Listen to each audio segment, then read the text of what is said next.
पटना के एक बाड़े से होटल में एक छोटी लड़की अपने पापा के साथ पहुंची।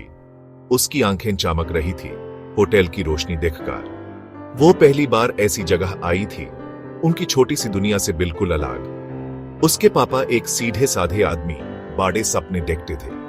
उन्होंने लड़की का हाथ पकड़ा और कहा, मेहनत करो और एक दिन तुम यहां IAS ऑफिसर बनकर खाना खाओगी। लड़की ने दिल में उनकी बात उतार ली और चुपके से एक वादा कर लिया। साल बीत गए, मेहनत और लगन से भरे। पापा के वेड़े और अपने सपनों की दौड़ से बंधी लड़की पढ़ाई में आगे बढ़ती गई। होटल की याद और उसका सपना मुश्किल वक्ती में यूं हिम्मत देता रहा। पापा की बातें, उनका विश्वास उसकी रूह को जोश से भर देता था। पैस की तंगी के बावजूद उसके पापा ने उसकी पढ़ाई का पूरा ध्यान रखा।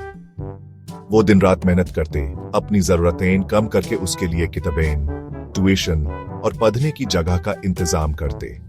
कभी कभी वो बड़े होटल के पास की दुकान से डोसा लाते। हर निवाला उनके सपने की याद दिलाता, पापा के प्यार और बलिदान की निशानी।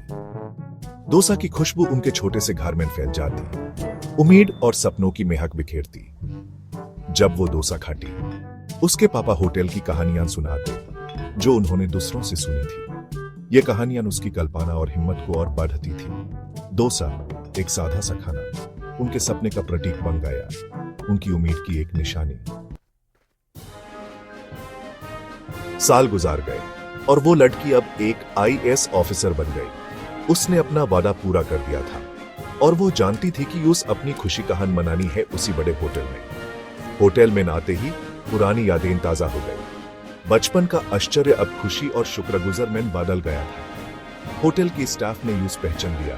वो यूस अक्सर होटल के पास वाली दुकान में पढ़ते देखते थे। उन्होंने उसकी सफलता देखी थी, एक छोटी लड़की से एक कॉन्फिडेंट ऑफिसर तक का सफर।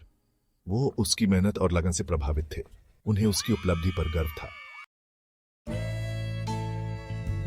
होटल का मैनेजर, एक नेक दिल आदमी, उसके पास आया। मैडम, उसने कहा, आपको यहां देखकर बहुत खुशी हुई। आज और हर रोज आपका खाना हमारी तरफ से। लड़की उसकी दया से हैरान रह गई। ये उसे एहसास हुआ कि होटल के स्टाफ ने न सिर्फ उसकी सफलता देखी है, बल्कि उसमें योगदान भी दिया है। वो भावुक हो गई और शुक्रगुजार होकर उसकी पेशकश स्वीकार कर ली। वो जानती थी कि मैनेजर का तोहफा सिर्फ खाने का नहीं था, बल्कि उसकी मेहनत और सफलता का संबंध था। यह उनकी अच्छाई का प्रतीक था। होटल की इस दया की चर्चा हर तरफ फैल गई, एक दिल को छूने वाली कहानी बन गई। होटल, जो कभी अपनी शान और शौकत के लिए जाना जाता था, अब दया और विनम्रता का प्रतीक बन गया। लोग उनके दिल से प्रभावित हुए, एक ऐसी लड़की की सफलता का जश्न मनाने के लिए जो कभी सिर्फ उस होटल में खाना खाने का सपना देखती थी। लड़की अपनी अच्छाई दिखाते हुए होटल आती रही, सिर्फ एक कस्टमर की तरह नहीं, बल्कि शुक्रगुजार दिल से। वो कई लोगों के लिए उम्मीद की किरण बनी। उसकी कहानी सपनों की ताकत, मेहनत की अहमियत और दया के असर का सबूत बनी।